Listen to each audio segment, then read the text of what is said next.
Hey, what's up? I'm Allie and welcome back to my channel.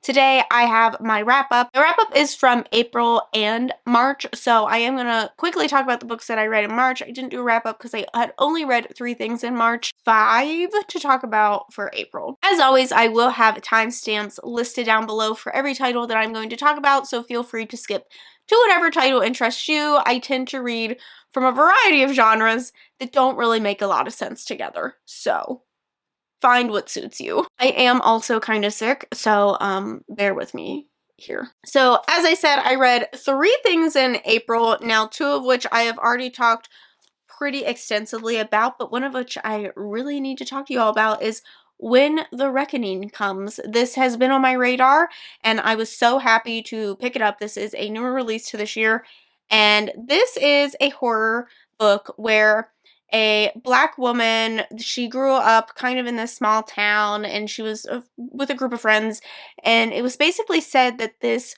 old plantation, like, things happened there, and her and the one boy go there whenever they are younger. Something happens and it ends up splintering their friendships and haunting them for the rest of their lives. So then it's years later, this white woman that she was friends with when she was a child calls her up. She's getting married. She wants her friend there. So the thing is that this wedding is going to happen at this old plantation. Our main character has some reserves about going, but she ends up deciding that kind of her curiosity and also just trying to right her wrongs, she decides to go. Spooky things happen. There have been possible sightings of ghosts, and it is quite possible that they are going to come back and get retribution for what happened on the plantations. Now, this story obviously has a lot to say about slavery and the wrongs of slavery and just the history of that and how that is still very much ingrained into our society today, and also see how bizarre it is to see people like reenacting a lot of the things that happened on this plantation. But I think it is a really great depiction of what I would kind of consider to be a generational trauma as well, kind of come to life in a way. There were some severely disturbing scenes in this. I think that this is truly a fantastic ghost story. Things that this has to say about society and history is very important, but it also delivers on a really entertaining story as well. I'd say that the author does a fantastic job. We're not hiding from the past, we're fully embracing it and just really putting that together in a story that is incredibly vivid. I really love this. I think it is probably going to end up being one of my favorites of the year, at least so far. I gave it a 4.5. I thoroughly enjoyed this, but also just found it a very fascinating read overall. And it is quite short, but I felt like it read much longer because so much is happening that you just cannot believe that it all fits in such a short amount of time. But I just found this a very enjoyable read. I don't know if enjoyable. I found it a very fascinating read. So then the other 2 books that I read in April were the cult books. Now, I did do a whole video that was really talking about how cults kind of work and how they work in these books. So the first one is Sex Cult Nun. Now, this is a biography by Faith Jones. This is about her growing up in the Children of God cult and how she kind of broke out of that. But especially this was interesting because she is actually the granddaughter of the founder of the Children of God. Really, you don't know what the Children of God cult is, I would say go watch my other video to fully understand what was happening. But basically, this was a cult where they were told that love was how you expressed your faith. And so this was known for women would be flirty fishing, where they would have sex with men in order to get them into the group.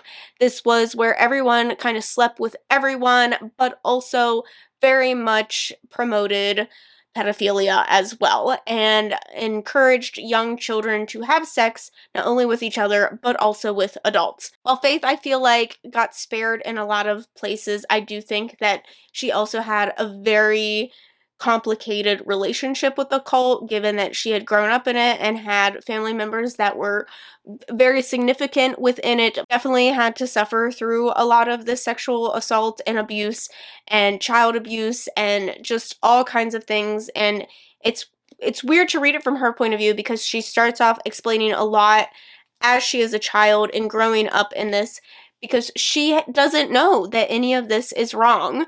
And it's just the way of life, and the way that you read it is like a little kid just like telling you a story, and she doesn't realize what's happening until you get later on. My main complaints were with this were just that it did focus a lot on her childhood and not so much in the later years when she is kind of getting out and realizing everything that the cult stands for and kind of stepping away and learning from that.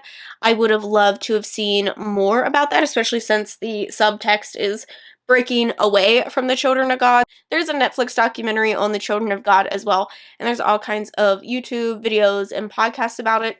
So I ended up giving this a 4.5. It's really hard to rate people's lived experiences. I find these types of books really hard to give a rating to, so I kind of just took off based on like what else I feel like would have added. That sounds weird. Anyway, the other book I read was actually a fiction book, This Might Hurt, and this is a mystery thriller, and it follows two sisters, one who gets a mysterious email. Basically, her sister has gone off to this island and has cut off all communication. Island, one, to see what her sister knows, but also realizes that her sister is in a call and wants to get her out. But I feel like that's what the premise is promised as. I feel like that's not really what you get, though, to be honest. One fascinating part of the story is the third narration that is in here, that I feel like the author tries to be sneaky and add it as like a plot twist as to who this third narration is. Honestly, I was just a little confused at the beginning. And when it is revealed, I was like, okay, that didn't need to be a plot. It's like not good enough to be a plot twist. I think it would have just been better if it was clarified at the beginning. I also thought that this was kind of lacking in mystery and thrillingness, unfortunately, especially for something about a cult. This also takes, I think, all the really dark parts of a cult and just throws those out the window. So this wanted to be a book that really horrific factor of a cult. It wanted that to lure the reader in, I feel like, but then it didn't actually want to deal with any of those details. So a lot of things that are like prevalent in cults, like religion and also sex and things like that, were gone from this part of the cult. So it's just a cult where basically you go and you have to do like daring things. It's like you're living in Divergent. Was it that great? I just thought it was lacking. Now, the more fascinating part of the story in that third narration does look at actual, like, what it's like to grow up in a very manipulative childhood and what that would be like. So that was very much cult-ish behavior, and I think we can see how that progresses, but I did think that it just ended up being a bit just too weird at times and was trying too hard to really make it work. I thought it was fine. It was like an enjoyable enough read, and again, I did find the third narration really fascinating. Just the rest of the story just, I feel like, didn't live up quite to what I really needed it to really feel something with this book. I gave it a 3.5. Looking back at it, I might even drop that to a 3 because it just isn't something that's sticking out that much in my mind, other than the parts where I was just like, sure, okay, fine. Then we have the books that I read in April, and I had quite a mixed bag of things in April. The first thing that I ended up reading was Between Wrath and Mercy, and I saw Allie tweet about this and was like, had all these things, and I was like, okay, well, I am intrigued. And I also was just kind of missing like some fantasy romance. So I had picked this up. I was like, I'm gonna read it on a flight, how it goes. I was immediately hooked. I was only like 60 pages in and was messaging all my friends and was like, I need you all to pick up this book immediately.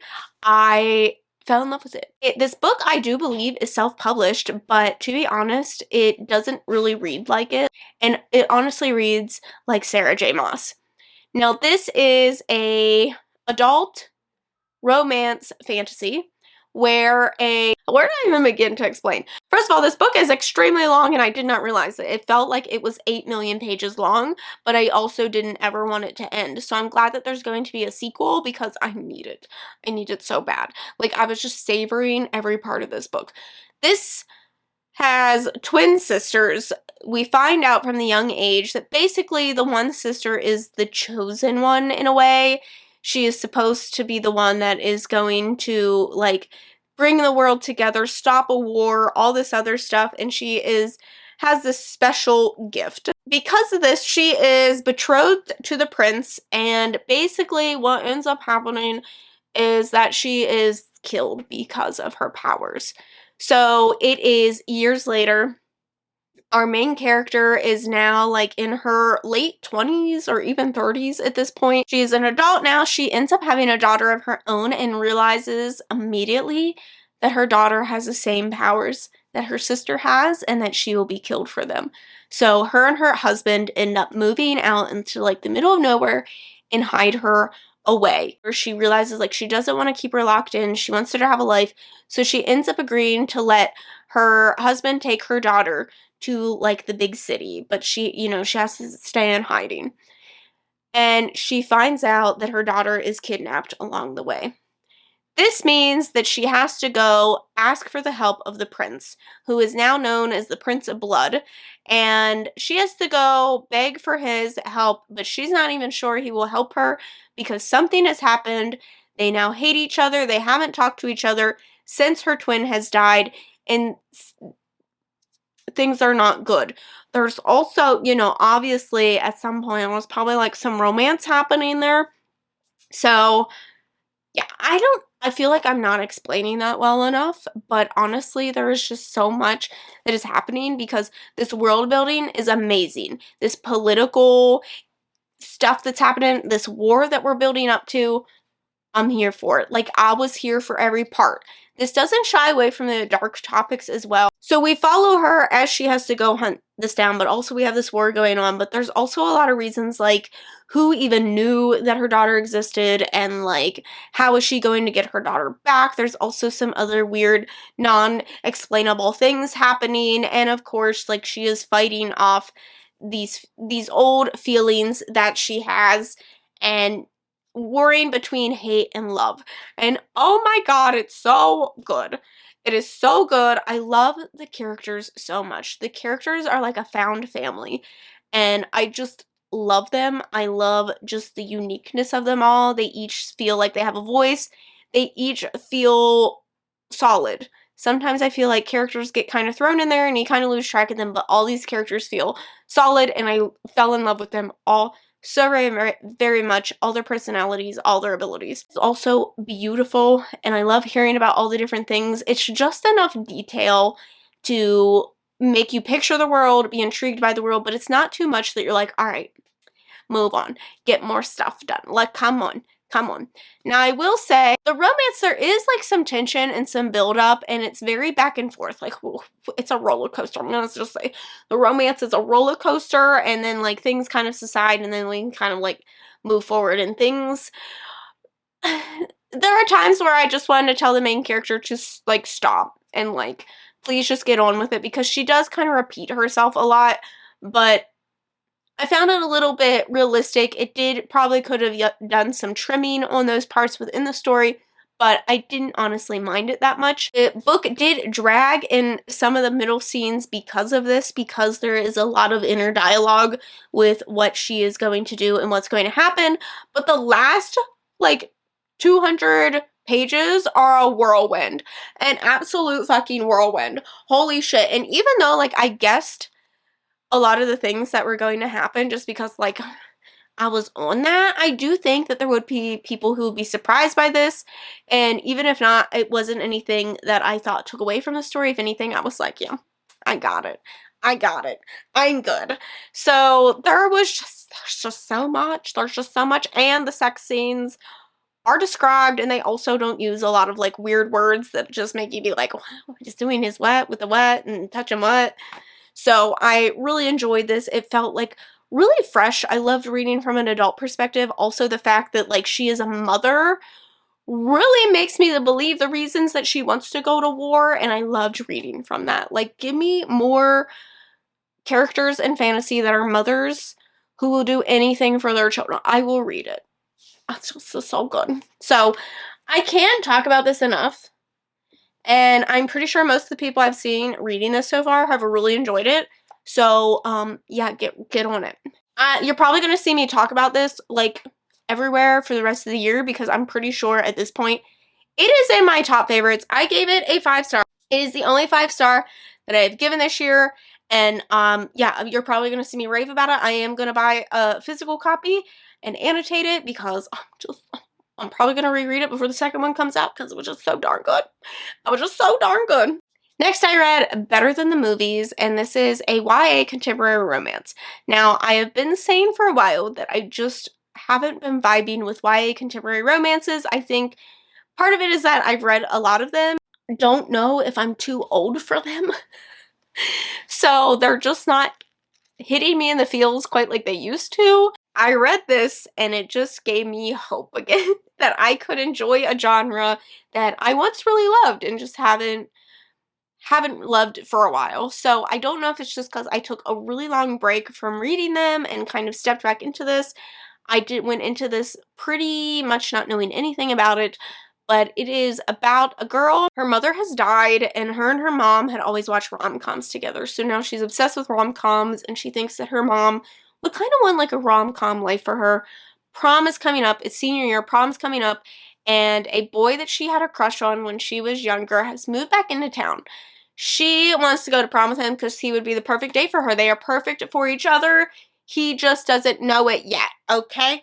So she needs to enlist the help of her neighbor. Now, her and her neighbor have feuded. They've been in a feud for years. And basically, she needs to enlist his help in order to get her old friend, now his friend, to like her and make it a whole rom-com special. But, you know, working together as they get closer, she realizes that he's not quite who she thought he was. And maybe things are going to pan out a little differently. This was so fun. It was so cute. But also, it broke my heart. And I stayed up till 4 in the morning reading it. And I cried a lot. Like, I cried happy tears and I cried sad tears because as much as the story is cute and it's about a romance, and honestly, I thought it was really well done. I thought we were in the head enough of a teenage character that it felt realistic, like she was angsty in all the right parts, but also it was just very real. Like, some of the situations that she gets herself into that are just so silly and end up just being embarrassing felt really real. And I really enjoyed her quirkiness. But it's also a story that is about grief, and it is about how she has lost her mother and she is feeling like she is losing out on a lot, and how it is her senior year and how hard it is as a senior getting ready for prom without her mom. It's very much a story about grief and handling that and coming to terms with that and like what those expectations would be if that parent was alive. I think this is absolutely for fans of, if you like the Duff movie, not so much the book. The book is way more serious than the movie. If you like To All the Boys I Loved Before, Emily Wibberley, and Austin Sigma Broca books, this would be right up your alley. I thought it was really adorable. I loved hearing all the like rom-com knowledge as well because those are about the only movies I watch. I gave this a 4.5. It was really enjoyable. It was just like, I was in a slump and this just like was there for me. I also was supposed to be on the Hallmarkies podcast talking about this book, and unfortunately I just got busy with work and I ended up missing it. But I'm going to leave the Hallmarkies podcast link down below, and I'm also going to leave Rachel. She reviews movies and she has a channel, and I'm going to go ahead and leave her link down below as well because she was the one who invited me onto the Hallmarkies and brought this book to my attention, and I loved it so stinking much. So thank you, Rachel, for that. Because I thought after reading that, I was in a cute romance mood. What all I had in my backlist on there, and I came across The Dating Dare. Now, I thought this was a YA. I think it is actually new adult because they are adults. A woman who doesn't really want to date anyone. Dating hasn't gone well for her and she just doesn't want to do that. So she doesn't want anything serious. And she ends up attracting the attention of her friend's brother, I believe, and he is getting ready to move to Paris. So this is perfect because they can't be serious. He's getting ready to move in like a month. So they decide to there's a dare that basically they have to go on 3 dates together during this time period. Like nothing, no strings attached kind of no, right? Well, immediately, I mean immediately, they're all over each other. There is immediate chemistry. There is no buildup whatsoever. They're like already head over heels for each other. So honestly, that's gone. Okay, right? Like there's no buildup to anything. But the whole time we're back and forth like, oh, but this person doesn't actually know me, and actually I'm a real sweetheart, and this is, but we're not getting serious. But also I really enjoy spending time with this person, and it's just like, oh, sweet. Okay. So I was like, okay, so this is fine. It's going to be one of those romances. I realized pretty quickly that this is probably not YA. So I was like, okay, this is going to be one of those romances where we don't get a lot of plot, but we're probably going to get a lot in the steamy scenes, right? Wrong. We actually get fade to black. So this book I feel like did me dirty twice. It didn't give me a real plot to care about. The characters were just kind of like whatever. They felt like they had no real flaws other than the fact that they trusted someone with their heart once.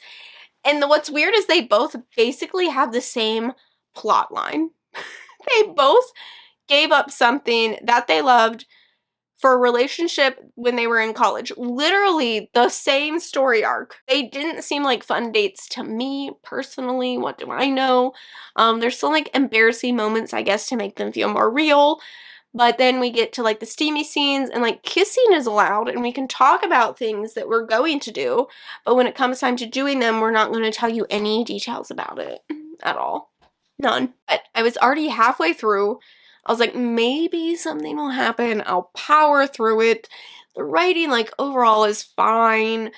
But honestly, I should have just TNF'd it, given it a 2 stars. I really didn't enjoy it. It wasn't what I was looking for, and it took me weeks to finish it. Like I had 1 hour left and it took me days and days and days to finish 1 hour of the audiobook. I ended up reading because I was in a reading slump for so long. I ended up picking this up in the last day or 2 of the month, and this is the Atrocities, which is what I picked up from Pals last month.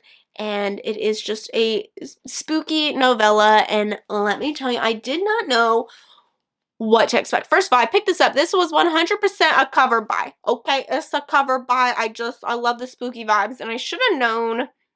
I'm in my horror stage, so I should have just known that one romance was probably enough, and I probably should have just went back to what I've been enjoying lately. Sometimes I love ghost stories, a lot of times I don't.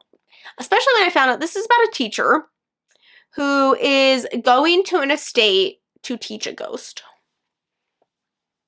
And I was like, I don't know about this. What? So immediately though, I was drawn in by the writing style. I don't really know how to describe it. It's a bit disjointed feeling at times.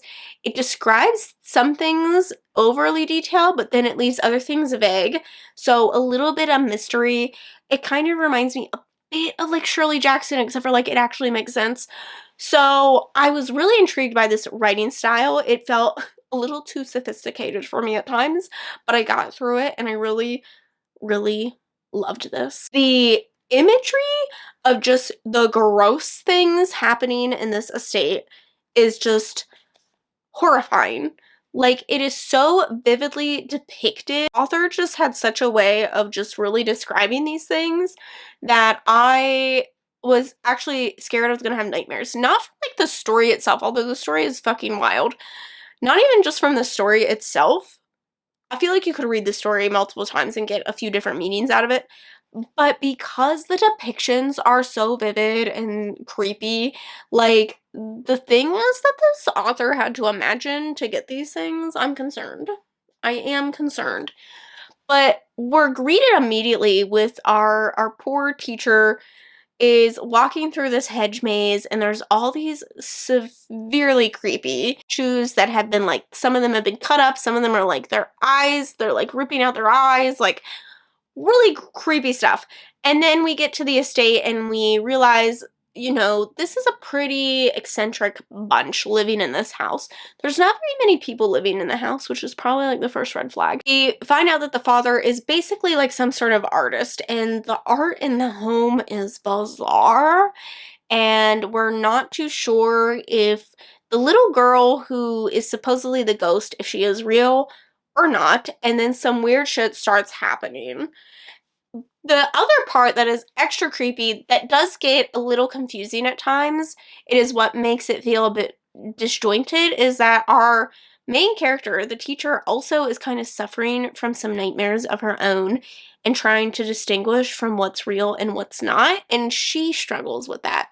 So it was so good. I feel like I could reread this multiple times and just really enjoy it and get something different out of it. I would love to go to an attraction built out of the things in this. I love this. I'm gonna give it a 4.5. I think this is also one that I've just really enjoyed. I could see this being another ghost story to recommend, and I just haven't seen anyone talking about it. Thank you so much for sitting here and listening to me talk about books. I could talk about books probably all day long if you let me, honestly. If we're being honest. If we're being honest, I probably could. But thank you so much for watching. Don't forget to subscribe to see future videos from me, and I will see you in the next one. Bye!